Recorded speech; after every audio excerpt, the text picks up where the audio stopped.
Okay. Morning, everybody. First thing, can you hear me? I need to find that out because, unlike last week where I was in my own space, I'm not in my own space this morning. And as you can see, given the nomadic life I chose for myself, I even forgot my comb. So you're going to bear with me. Forgot my comb, forgot my lighting, forgot my mic. So I need to have some indication that you guys can hear me. Can you hear me?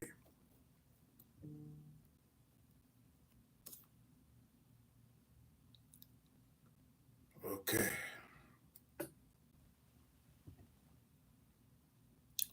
Lovely. So we're going to be managing each other this morning. So no comb, no mics. Okay, so we would enjoy this morning together. You'll notice I came in like a couple of minutes later than usual, I think. What was the time now? Yeah, a couple of minutes later than usual. Sorry about that. It's 2 a.m. where I am. So as you can well imagine, almost 2 a.m. I should say. As you can well imagine, I think a bit of my body or my brain got left behind in Lagos. So we'll manage each other as I ease myself into this morning's broadcast.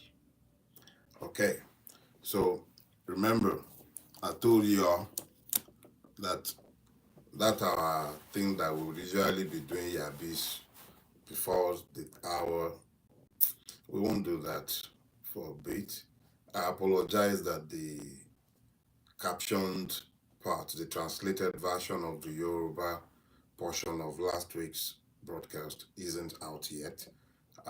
That's because the person who would ordinarily work on that has had to, she's writing the exams right now, I'm told. So you would have to bear with me. I'm sure sometime during the course of this week, we would have the translated version of the Yoruba portion of last week's message available to everybody else. So, you know, I've told myself that whatever else we do or we do not do, as best as I can, I will try to speak to my Yoruba people, because it's all well and good to be speaking Dogon Turenchi to all you all. But truth of the matter is that my people say Ile Latin Keshorode. If I am speaking to the whole of Nigeria and I am lacking in the capacity to speak to my own people, and when I say my own people, I say I'm speaking, of course, of the Yoruba people. At the end of the day, that is who I am. And that is the basis and beginning of my humanity. So, Ekaaro Laaro yo again, yo Asheri, gẹ́gẹ́ bí mo sọ fún yín, mo ní a máa bára wa sọ ìta bá lè rí bára wa sọ lédè tiwa tá a lè jọ gbọ́ra wa. Ọ̀tọ̀ ní kájọ máa kí n máa sọ ìbò rẹpẹtẹ, kí n máa bá wọn tí mo ti ń bá sọ̀rọ̀ gbogbo ìgbà, kí n máa bá wọn sọ̀rọ̀. Ẹ̀yin ni mo fẹ́ bá sọ̀rọ̀ láàárọ̀ yìí. Ṣùgbọ́n mo lérò pé ibi tó ti dùn jù ká ti bẹ̀rẹ̀ sí ní máa bára wa sọ àwọn ọ̀rọ̀ yìí, òun ni ká lọ sínú àwọn òwe àwọn bàbá wa. Ṣé mọ̀ pé àwọn òwe wa kò sí ní tán fi yàtọ̀ sí àwọn òwe bóyá bí Bíbélì ni, bóyá bí Kùránì ni. Torí tẹ́lẹ̀tẹ́lẹ̀ náà, bọ́lọ́run bàbá yàn sọ̀rọ̀, ẹni tó bá jókòó tó dánú rò náà lọ́lọ́run lè rí bá sọ̀rọ̀. So àwọn bàbá wa wọ́n máa ń ronú jinlẹ̀ kí wọ́n tó pa àwọn òwe wọ̀nyẹn. Nígbà tí wọ́n bá wá lọ tán bọ̀, wọ́n ní ohun tó bá wu ẹni, òun ló ń pọ̀ lọ́rọ̀ ẹni. Àbọ̀rọ̀ mi ò yé yín. Wọ́n ní tó wu èèyàn, ìyẹn gangan ló máa ń pọ̀ nínú ọ̀rọ̀ ẹ̀. Ṣé mọ̀ wípé ẹni táṣọ bá jẹ lógún, wàláì bí ó jẹ gbèsè aṣọ ni mo pè yóò gbàwìn aṣọ. Ẹni tí mọ́tò bá sì jẹ lógún bí ò ní kọ́lé yóò ra mọ́tò. N tó bá wu ẹni òun gangan ló máa ń pọ̀ lọ́rọ̀ ẹni. Nínú ọ̀sẹ̀ tó kọjá yìí mo rí i pé àwọn bàbá wa Aláàfin àtàwọn ọ̀ọ̀nìrìṣà wọ́n ń tahùn síra wọn. Èmi ni mo jọ̀gá, ìwọ ló jọ̀gá, èmi ló lórí, ìwọ ló lórí. Tó ń bá ti wuni náà ló ń pọ̀ lọ́rọ̀ ẹni. Àwọn Yorùbá kan wà tó ti sọnù tá a ti ṣe bí ipa gbàgbé pé wọ́n ti ẹ̀ ń wà, wọ́n wà nínú Kogi. Gbogbo yàgbà wọ́n wà ń bẹ̀ bí aláìsí torí wọn gbọ́dọ̀ gbin minority láàrin minority ni wọ́n nílùú tí ò ti sí citizen. Wọ́n á dàbí àjèjì. Kwara ó ti di bá ọmọ Yorùbá ń sá kúrò ní inú ìletò wọn nítorí Fúlàní darandaran, Fúlàní apààyàn agbénipa ó ti ń yọjú sí wọn ń bẹ̀, wọ́n wá ń sá kúrò. Àwọn báwọn yóò rí kankan sọ sí ní tó méjèèjì yìí, kò sí ní tó kàn wọ́n pín àbí wọn ò rí nǹkan kan wí sí, ṣùgbọ́n èmi lọ bá èmi ni mo jù ẹ́ lọ, èmi wọ́ ló jù mí lọ, ìyẹn ló jẹ wọ́n lógún. Àkíkà àwọn bàbá wa ló kú sọ̀rọ̀, wọ́n ní ronú papọ̀, ìyá ń ronú, ọmọ ń roka, abẹ́rẹ́ nǹkan. Orílẹ̀-èdè wa yìí náà tá a ti ń ronú, àwa Yorùbá tá a ń ronú, à ń ro gan ni o. A rí lè ń ro inú yẹn gan. Wọ́n mú ọba aládé lẹ́kìtì, wọ́n pa wọ́n bí ẹran. Àwọn báwọn yóò rí nǹkan kan sọ sí.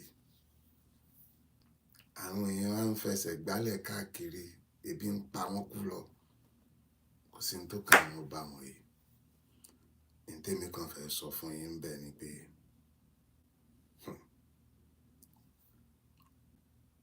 wọ́n á máa fi ìbátan ẹni, wọ́n á máa fi hàn ni o. Kò sẹ́ni tí máa fọmọ ìyá ẹni hàn ní bí ìyá ẹni o. Àmọ́ mo fẹ́ kẹ́ ẹ rántí, wọn ì fọ̀rẹ́ èèyàn hàn yàn o. Ilé ayé ni máa ń fọ̀rẹ́ ẹni hàn ni. Tọ́rọ̀ mi ti yé yín. Ilé ayé á fi ọ̀rẹ́ yín hàn yín. Ẹ má jẹ́ kí èèyàn bá yín yan ọ̀tá kó máa nawọ́ ọ̀tá yín sí yín. Ní tí mo fi ń lọ̀ yín bẹ́ẹ̀ tí mo fẹ́ kẹ́ ẹ ṣe ni pé kẹ́ ẹ ṣí ọpọlọ yín, kẹ́ ẹ jẹ́ kí ọ̀rọ̀ ilé ayé kó bẹ̀rẹ̀ sí ní yé yín o.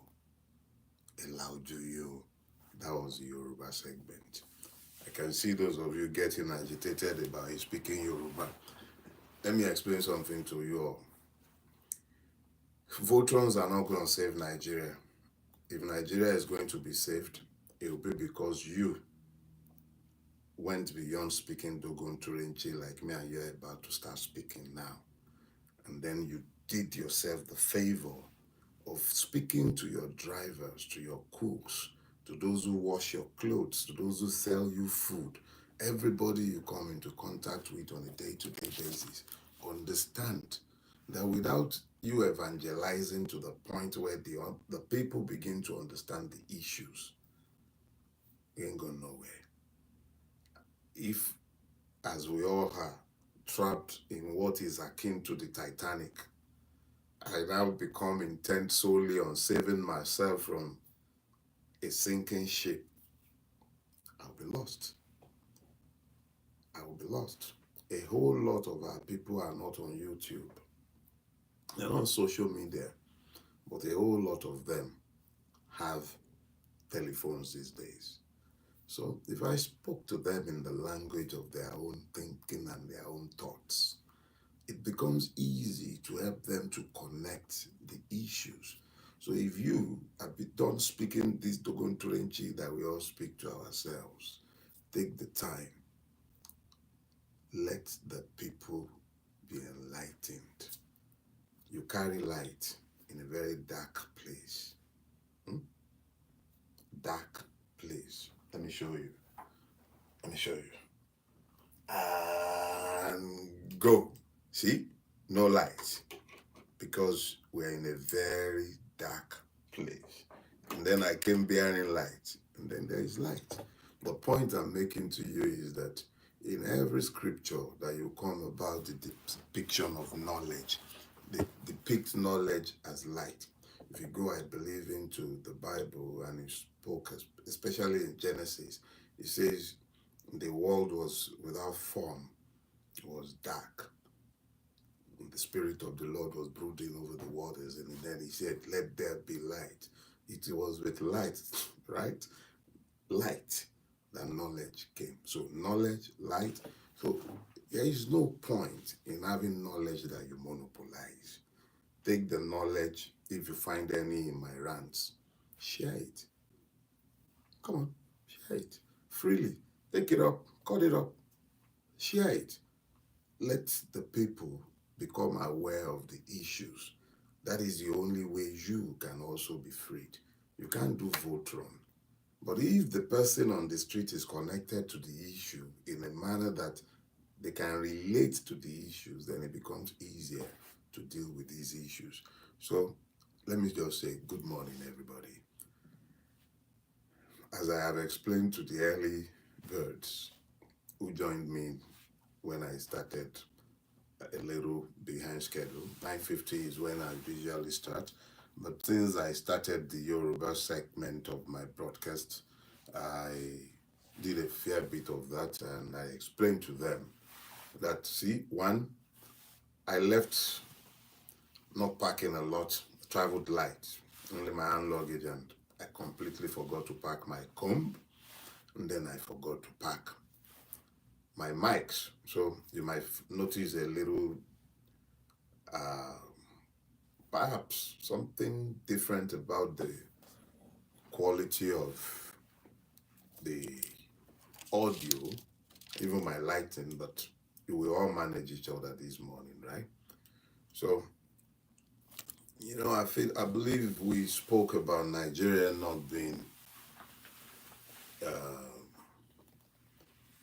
it's not a zoo, right? I believe we've firmly established that by now, so there is no point in flogging a dead horse. Clearly, Nigeria is not a zoo, so that is over and done with. But then I also made clear Nigeria is most definitely not a jungle. You see, in the jungle, you know the lion is going to roar. There's no way it's going to bleat. It's going to roar. So there is a predictable order to the jungle. The antelope knows it's got to run if it's not going to be eaten by the lion and the wild dogs. So it runs. It doesn't go monkeying about with the lion. And please don't worry about Kasongo and all that beat about Kasongo looking for lion's trouble, because Kasongo doesn't want to die. He's not suicidal. I'm sure when the zoologists and biologists and all of them explain it to you, you'll find very quickly that even Kasongo knows to run, because Kasongo knows that the lion would eat it. The only time Kasongo might be ignored is when the lion is full, because the lion will not kill if it is not hungry and it is not protecting its territory or responding to one of the laws of nature by which the jungle functions. So most definitely, I believe we've established with clarity that Nigeria is not the jungle. So what is Nigeria? It's a fair thing to ask. I know you have already seen me say the evil forest, but ignore that for a second. Let's leave that aside for now. Question is, what is Nigeria? What is Nigeria? Yeah. Okay. So I believe it was Professor Akenaso when I was reading English language and linguistics in LASU. He taught me what he called literary appreciation. And he said back then that in characterizing anything, first you look at that is a person characterization, what the person does, what the person says, and what is said about the person. That it is these three things that you look at, and then you form your opinion of who and what that person is. And I am of the opinion, really, that a country or a state is pretty much comparable to the human person in terms of its functionalities. Don't worry, it's because you guys wouldn't read, even when the book is made free for you. Go download the imperatives of the Nigerian Revolution. It's free. Just like the one before it. They're free. Go download them because I had already dealt with this issue extensively in that book, but it bears repetition because I deal with a generation that is functionally illiterate. I'm sorry to say, but you guys have no interest in reading. It's there free of charge on my website. Download it and you make my job a whole lot easier because all these things have been said and explained, but it bears, as I said, repetition. So, what is Nigeria? First thing first, Nigeria is a state, a country. Come on. I carry a Nigerian passport. That passport was my entry ID into the United States, even though I did suffer the limitations of that citizenship because it certainly meant that I had become a subject to be constantly profiled by the American state. So yes, Nigeria is a state, is a country, right? So those of you who have taken umbrage at my various description of Nigeria, let's be clear very quickly, Nigeria is a state. Happy now? That's the beauty of it all. We must first of all be able to agree on some things. Because if it is a state, states have character. So Nigeria is a state. The first character of a state, not necessarily in that order, but let me take it in the order that I think makes it easier to understand Nigeria. Although if you do end up understanding Nigeria, it must be that they didn't either explain it rightly or you're crazy yourself for you to understand Nigeria. Because I think I understand Nigeria, and I am the first to admit to the fact of my own insanity because that makes all of you by far more comfortable and it helps you to listen because it makes it comfortable for you. So let's make you comfortable. So Nigeria is a state. It has territory. Yeah, characters of a state. Nigeria has territory. What else does it have? You say it has citizens, right? I know that's what you're expecting next, but unfortunately, it does not. Oh, I've offended your sensibilities now, haven't I? But here is the point. For every modern state, there is an explanation for the existence. In the sense of a state, Nigeria has population, it has territory, but it does not have citizens. So, okay, let's flip this. There was once this wise man. His name was John Locke. He's one of those who explained the existence of the states, that is, of countries. And since we've agreed that Nigeria is a state, even though John Locke did not have Nigeria in contemplation when he was defining what a state is and how states evolved. Because if you are to listen to John Locke was of the opinion that government exists for only one purpose: by the consent of the people. States, hear me, exist solely by the consent of the people in order to protect basic rights and promote the common good of society. End of story. Government exists for no other reason as far as those who contemplated modern states. And John Locke made his postulation, I believe it was in the 17th century, over 300 years ago, or at least conveniently over 200. He made that postulation. Let's be clear. He says they exist solely by the consent. Let me be very clear, because sometimes you people, when they say consent, it means that the people on their own agreed that we want this country, and we want this country on this basis and that basis and that basis, and that is the basis for the formation of anything that you might want to call a state. And this is where the problem begins. Nigeria has evolved a capacity to take precepts and concepts and then change them from the intended and original meaning by those who own the precepts, the concepts, and the words. Let's begin with bogus. You guys in Nigeria, you've turned bogus into something big. Oh, he's bogus. Oh, he's wearing a rather bogus dress. It means he's loud or something, or bogus house, or massive house, or something. Okay, so you need me to be shouting, I'm told. So I'll raise my voice. Like I said, I forgot my mic.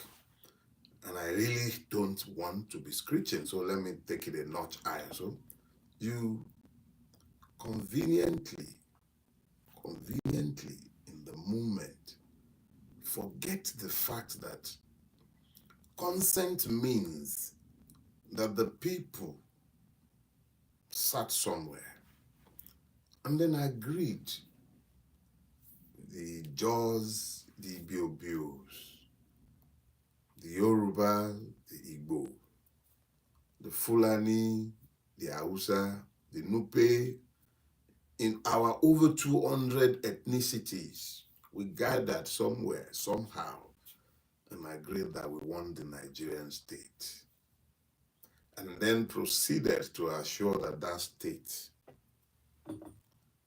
provides the basic function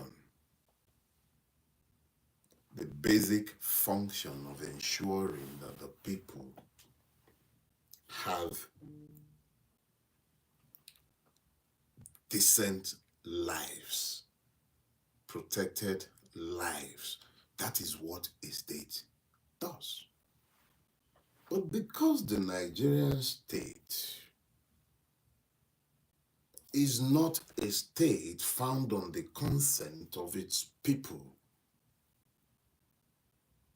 it is equally, unfortunately, incapable of functioning in the manner of a nation.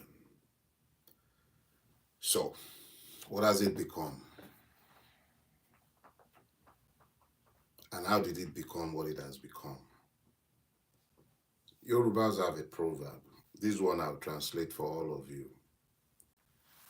They say that Biomo Baba Itan, Aba Aroba, Aroba Ondeni Baba Itan. It means that if you do not know anything else, you must know your history. Where you do not know your history, you must at least have elders who lived through some seasons and could tell you the truth about those seasons. How did we get to become like this?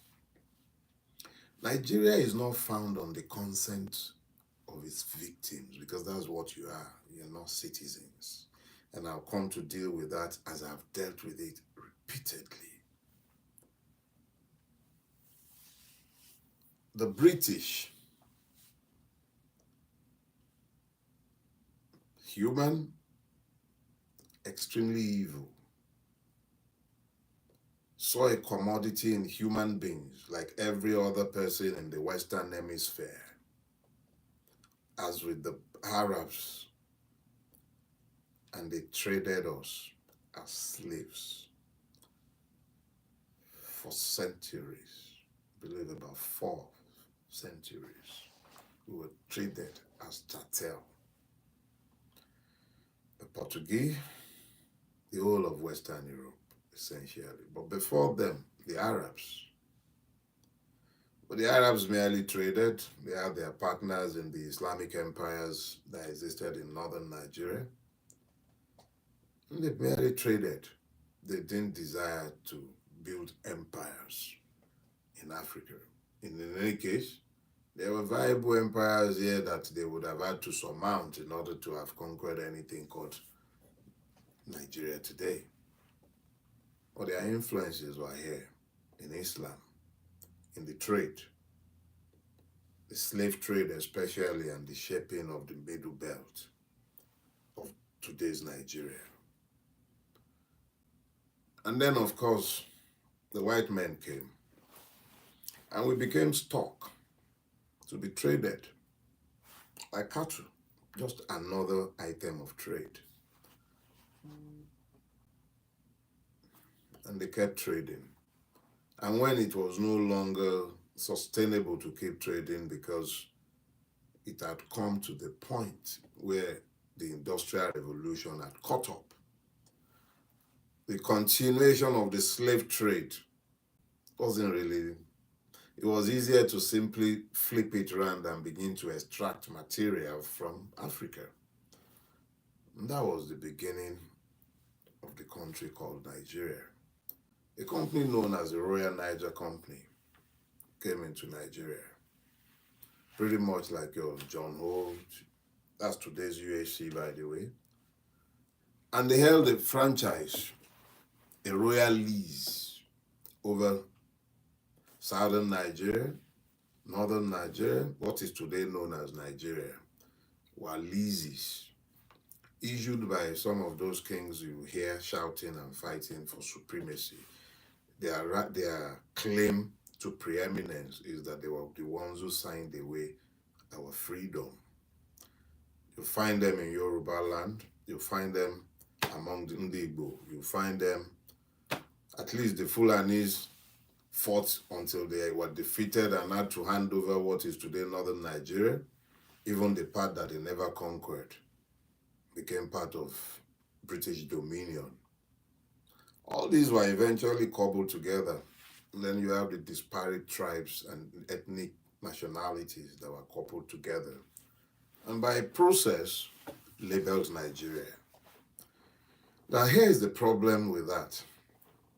The idealistic men and women who led us into what is today's Nigeria in the assumption that they could somehow cobble together a disparate people into a nation governed by law. Their delusion has proven to the reality today. Because all that has happened to Nigeria is that a people have never been cobbled together. Disparate nations have existed within that country, within that state.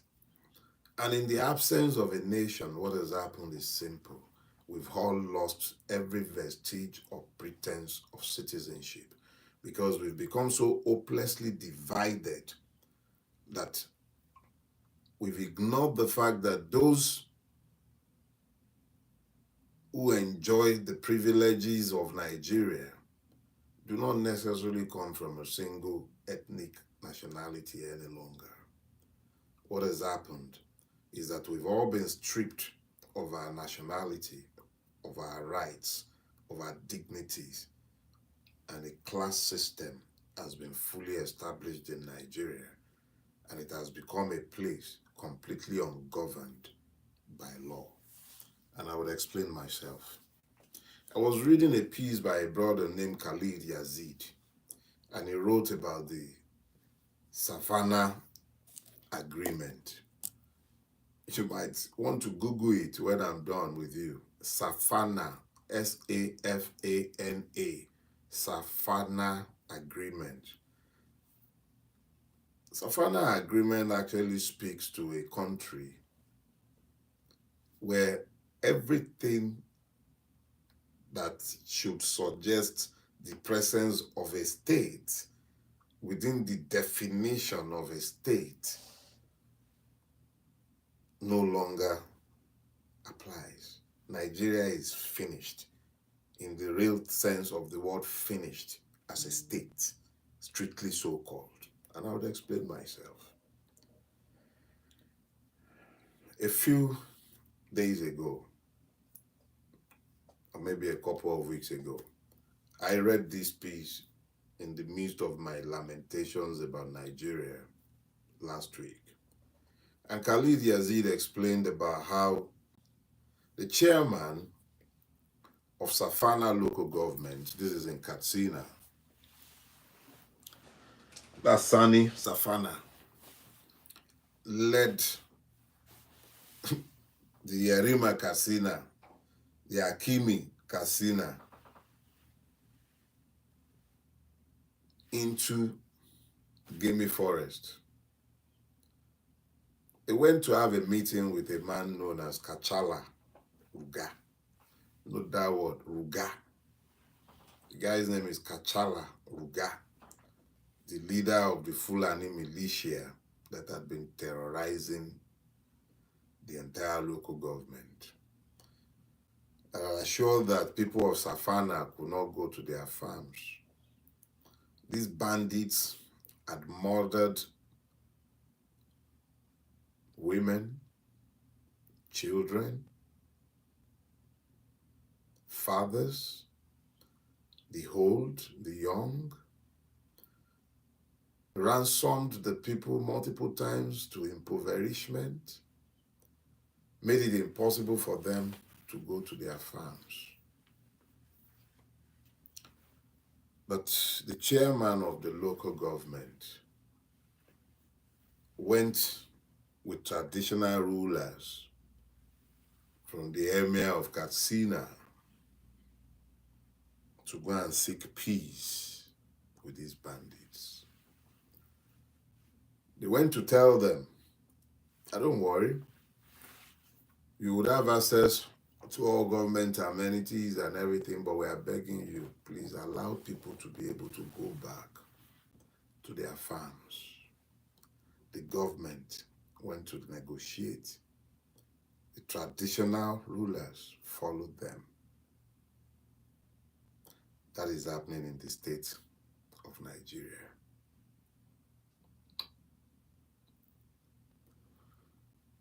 In the same country,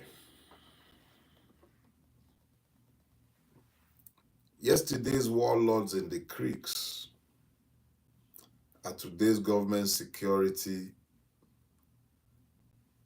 enforcers working on behalf of the government to provide security to oil installations in the Niger Delta. That is the state of Nigeria. Asari Dokubo is the one that is telling us today, those who may speak or not speak in Nigeria, that is the state of Nigeria. In that same country, meanwhile, don't let's forget the entire purpose of a state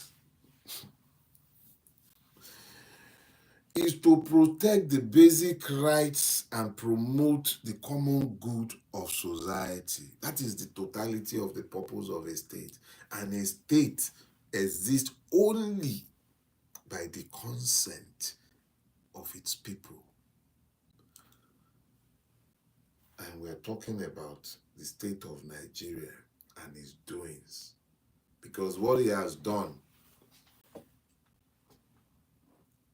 that I have just told you of in Safana, there is a place also in Katsina known as Mantau. Over 90 women were abducted, recently freed. taken to Kankara. This is also in Katsina, by the way, the home state of the cretin that just died, of whom we are not supposed to speak evil, even when he was extremely evil. Kankara was where these women were taken after they emerged from the forests, after they had been abducted. The state was claiming they were rescued, but the women said very clearly that they were freed without ransom being taken by the bandits. That is the state of Nigeria. The problem we have is that in the absence of the people's consent, the state that was cobbled together by the British for the interest of the British was handed over to those who envisioned a state that is pretty much different from the one we have today. And the persons to whom these states were handed over, were taken out of the picture within 6 years of gaining independence. Nigeria became the fiefdom of men who had no care for the consent of the people. And the absence of the people's consent is what has led us to where we are today. The same Nigerian state that has no bullet for Kachala Ruga in Gamey Forest,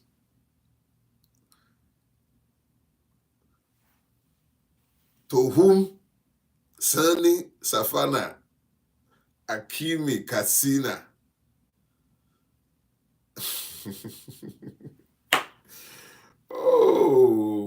Yerima Katsina went to plead. The person they went to beg, that terrorist that they went to beg, who had killed Nigerians. The Nigerian army had no bullets for him, but they had bullets in abundance when they turned their guns on fellow Nigerians, victims in Kaduna State. And you know the easiest part of the thing, me and you were to blame, because we don't have a picture of who the Nigerian is. We only see ourselves in the fragments into which we have been divided. It was the Shia that were murdered in Zaria. It was the Shia. So it was okay. The Hausa person who wasn't Shia, the Wahhabi Muslims, it didn't matter, right? Because they were Shia, apostates. So why should it matter? So the Nigerian state has helped you in reducing the humanity of the victim to his religiosity. Because it's Shia, it became okay for other Muslims not to mind when they were killed. But the Muslims in Palestine is more Muslim than the Muslim in Kaduna because he's a Shia, apparently. And it's Shia, so it's all right. And since we are in Lagos and that was distant, it happens only to those people. It's their own wahala. But the reality is that you tolerated it there. It's normalized here. October 2020. I'm pretty sure some of the murderers from Zaria were right there at Lekki Toll Gate. But if there were consequences at Zaria, would they have allowed Lekki to happen? Oh, and by the way, I came across Aremu's Lamentations online. St. Matthew. And I wonder how it became so difficult to make these connections. Evil does not happen overnight. Living close to the refuse dump makes it very difficult to sometimes smell the stench. If there wasn't Odi, if there wasn't Zakibiam, if there had been an acknowledgement of all the murders that took place before Abacha took power in November 1993, if you, Obasanjo, had not run away from acknowledging the many sacrifices of those who made what we thought was democracy happen in 1999, if you had governed for 8 years, setting the rules in place and establishing the rule of law, we would not have ended up with what we have today. Because what we have today is the evil forest. Justice Mohammed Garba, who was at the time the presiding justice at the Court of Appeal, Port Harcourt, received in evidence a person from the Kaduna State government, confirmed to that body that 347 Shia Muslim human beings, fellow Nigerians, were murdered right there in Zaria, buried without accountability, buried without the dignity of a recording of their existence and of their death, buried in pursuance of a state's maintenance of impunity. The same thing happened in Lagos. Unfortunately, in the case of Lagos, we do not even have the closure of numbers, however fictitious it might be. Because even though the tribunal, led by Justice Mrs. Okwobi, unequivocally declared that there was a massacre. Persons like Shegun Sega Awoni was sat on that panel. There was a retired DIG, I believe it was Lakano. There were 2 nominees from the Ministry of Justice in Lagos State. There was a nominee of the NBA, and of course, Justice Okwobi herself. And they came to the conclusion that there was a massacre. That is the Nigerian state. The same state that I was properly introduced to. I was 16. It was Oscars in Ife. I was going to read my book. I explained these in one of the chapters in Do Not Die in Their War. I received a loud slap from a police officer for doing absolutely nothing. That rechecked my brain. My brain had a reset. And I came to the knowledge of the fact that in the country named Nigeria, I am not a citizen. So let me be clear with you. When I say Nigeria is the evil forest, I call it the evil forest because the law does not rule in Nigeria. Impunity governs Nigeria. And you cannot have law and order in a place that is governed by impunity. In a place governed by impunity, you cannot have certainty. When the law governs a place, you have certainty as to what the rules are. In Nigeria, even when the rules are changed, the police enforces it by means of entrapment.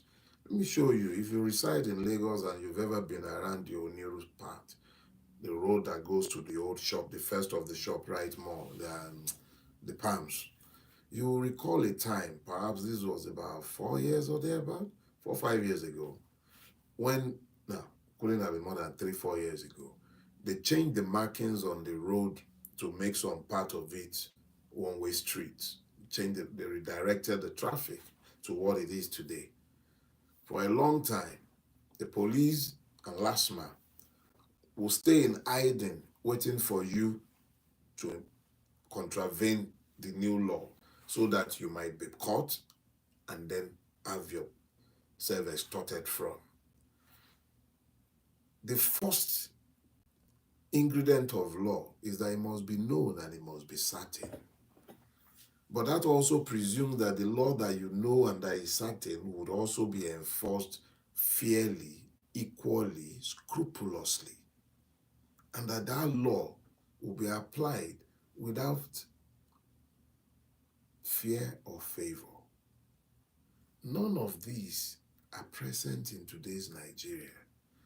It took no less a person than, oh yes, Chief, I won't call him the patron saint of hypocrites this time around, but I'll call him Chief Olusegun Obasanjo. I am told that in his new book, even he agrees that the Nigerian judiciary is the court of corruption. So you may look at Oladele Tomilola Farotimi and declare that me, I am a madman and that I draw conclusions too hastily. What are you going to say about Dr. Aremu? He holds a PhD degree, you know. That is my expert witness now. He's told you your judiciary is the court of corruption. If I don't know what I'm saying, surely he knows what he's saying. So now when you have a judiciary that is meant to be the last hope of the common man, declared to be a court of corruption, what happens to the hope of the common man? So here is the thing. Nigeria is an evil forest. And what is an evil forest? Let me share one anecdote with you, and I warrant that this anecdote has its root in truth. A friend shared it with me, and he heard it firsthand from an old man in Abuja. The man is of Bari descent, and he told my friend this tale. He said when the now Federal Capital Territory was appropriated, if you are familiar with the history of the Baris, you know that they were one of the few people who could not be outrightly conquered by the Fulani because of the terrain of their land. And in this terrain, anyway, long story cut short, the act of expropriating their land, the Bari people believe that there is a tinge of vengeance seeking by the Fulani hegemony that governed Nigeria. So their land was seized in abundance. And as this land was seized, what you found very quickly was that one of the first preoccupations of those who were moving the seat of power to Abuja was to secure the point where the place of residence for the head of state. Do not forget that at all material time, the movement was largely influenced by the military. Now, by the time Aso Rock was to be built, the location of Aso Rock today, according to my very source, is where all dead bodies belonging to people who died badly of abominable diseases or people who had deformities, mad persons, condemned prisoners, all kinds of abominations were channeled to that place, generally known today as Aso Rock. It was the evil forest, the place where they dumped things. If you don't have any understanding of what the evil forest is, maybe you should go and read Things Fall Apart. There is a description of the evil forest. Clearly, you'll see it described graphically by Chinua Achebe. In Yoruba land, we call them Igboro. Igboro is the place that you don't go, is the forbidden forest. But these were the places that were given to the missionaries. That's another story entirely. But the critical thing to understand is this. Nigeria is the evil forest because abominations have been normalized inside of it. Everything that should not happen happens in Nigeria, and it is accepted as normal. The law does not rule in Nigeria. In Nigeria, we have laws in abundance, but the government that should be a creation of law does not obey the law or even recognize its validity. The senators, the House of Reps, the state houses of assembly, they do not function in the manner that they are meant to function or function in other places. Just this week, Yaya Bello was telling persons in the state houses of assembly, in the state house of assembly this past week to sit. They were sat on the floor. These are representatives of the people, but since their vote, their legitimacy do not derive from the people, they know that they are there by the grace of Yaya Bello, the same Yaya Bello that the EFCC chairman told us will be in jail, that he was prosecuting. The same Yaya Bello is the one that is giving orders to House of Assembly members.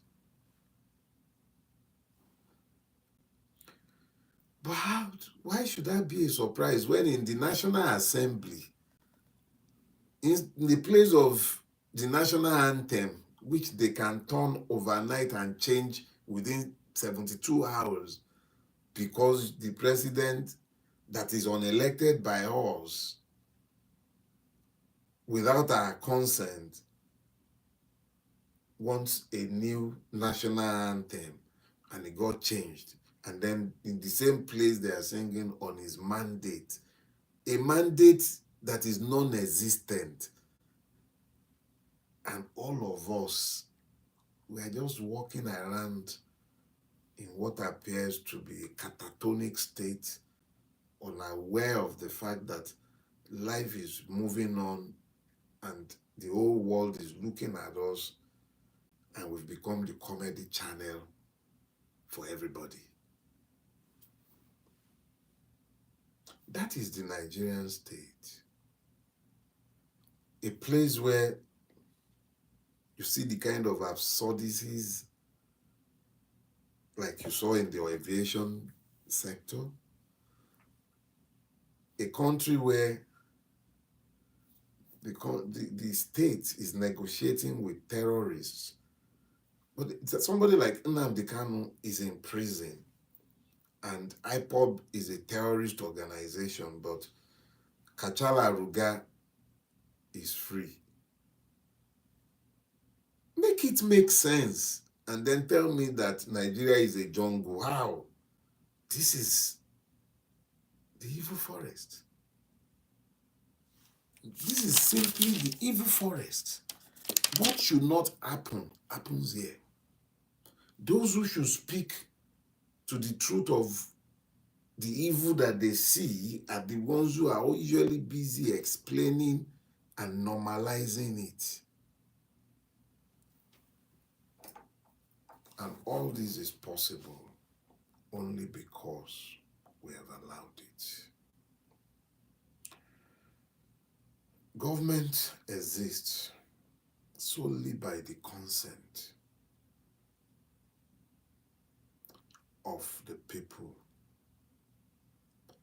But the government in Nigeria, the country Nigeria itself, does not exist by the consent of the Nigerian people.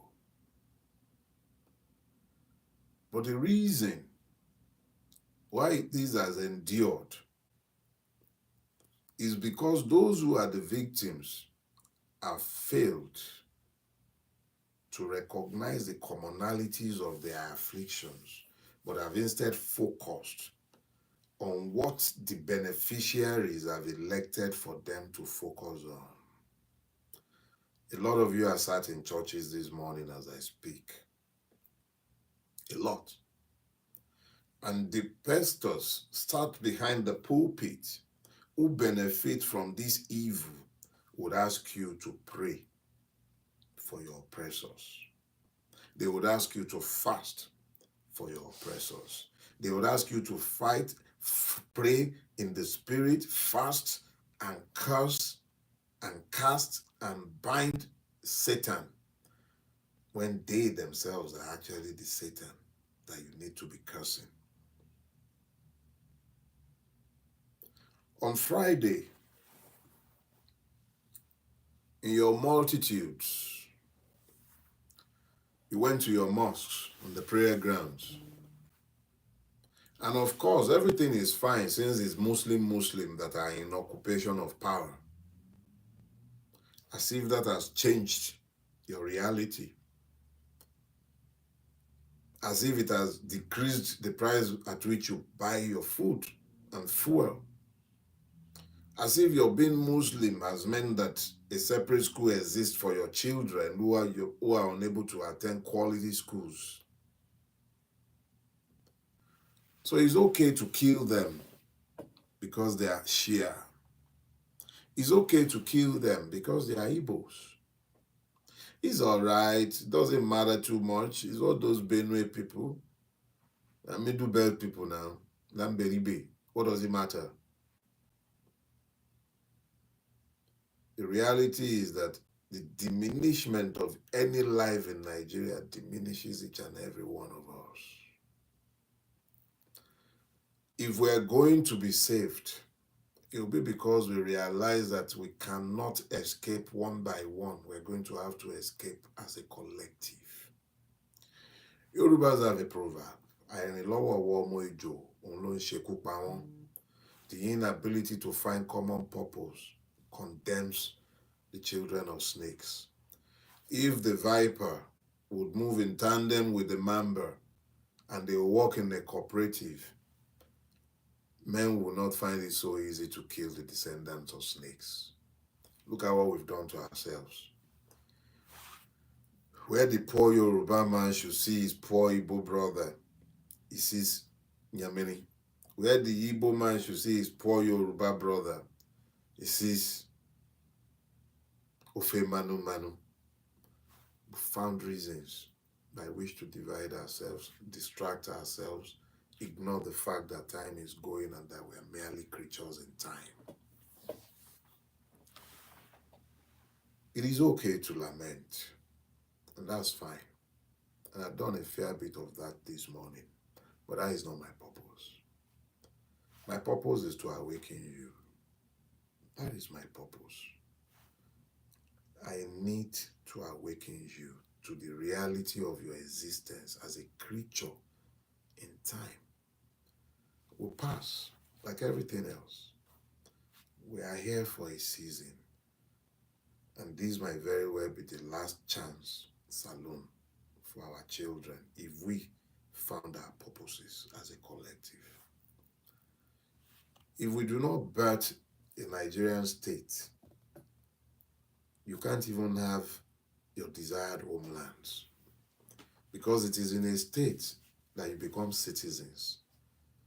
It is citizens for whom states exist by their consent. A state that was not created by your consent cannot exist for your consent. Nigeria was not created by the consent of any one of our ancestors. Nobody. But that is the challenge that we face today. We must birth it because it is the easiest and most acceptable springboard from which we can build a state. It is okay to build it and then begin to talk about its dismemberment. But for you to build it, you would have acquired the status of citizens. Now, I am not a dreamer, but you must necessarily call those things that be not as though they be, if they are ever going to be. There is no Nigerian state in the true sense of it. What you have today is an evil forest. The product of a feudalistic hegemony that has assured that the state does not exist by the consent of the ruled who have been ruined. The state exists today solely for the benefit of the rulers, and the rulers come from every Nigerian ethnicity, from the tiniest of his ethnicity to his largest. They might use the language of division to keep all of you divided, but they are not divided. And it is for you to unite yourselves, but you unite behind purpose. The purpose has to be citizenship. The easiest pathway to that is to use the available pathway. I know a lot of you have lost patience with it, but it's still the pathway by which we may have a viable plan for the day after. And that is the electoral path. I'm not telling you to vote for any particular candidate. That is not my purpose today. But my purpose is that you need to take an interest in what is happening with the electoral process. The electoral process as it exists today only guarantees the continuing existence of the evil forest because it does not ensure that your consent would ever be sought either for the governance of Nigeria or for even its existence. But if you would wake up, look at what Randy Peter is doing. I've done it for years, been calling for this, but Randy has been one of the most energetic advocates of the electoral process becoming responsible to the people. Start with that. The silence of the lamb guarantees his death and slaughter. Perhaps if the lamb would make the same level of noise as the dog that barks, it might even have been saved the slaughter that he suffers. At a minimum, regardless of your ethnic affiliation, regardless of your political affiliation, regardless of your religiosity, you should be interested in acquiring the right to vote for who you care and be assured that your vote would count. That should not be beyond your capacity as a human being to appreciate. This is the least you can do. I see a total of 470 of you online on YouTube as I'm speaking right now. I know that before the end of this week, at least close to 20,000 of you would have seen this on my own YouTube channel. A whole lot more of you will see it from other persons who will be going through this. And there are so many other persons take these messages and they cut it up and they use it. But I ask all of you, at a minimum, educate the next man. Let them understand these issues. There is no country in the world that is comparable to Nigeria in terms of blessings, but there is also no country in the world that is comparable to us in the way we've become acculturated to madness. We're people who have lived so close to the refuse dump that we've become immune to the odoriferous environment and we eat our food without any revulsion because we've become used to the stench. We can't continue like this. Another generation must not find this. Another generation must not come and find this madness. Because if we who have watched this emerge, because it has taken less than 30 years for Nigeria to become this madness, even though the seeds were always there. I'm not saying that voting will save us. Far from it. But at least, if you have a vote, you can decide what you want to do with it. Governments will come and governments will go. With your vote, you have the right to decide what to do and when.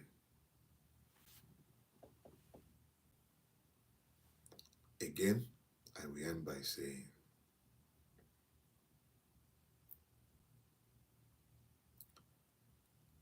we can sit and lament, or we can act. For today, all I will say is, become interested in the process.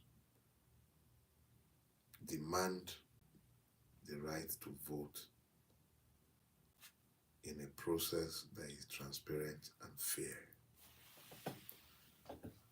Half a word is enough for the wise. Me, I don't talk my own, no. It is up to you. Shalom, and have a blessed week. Bye-bye.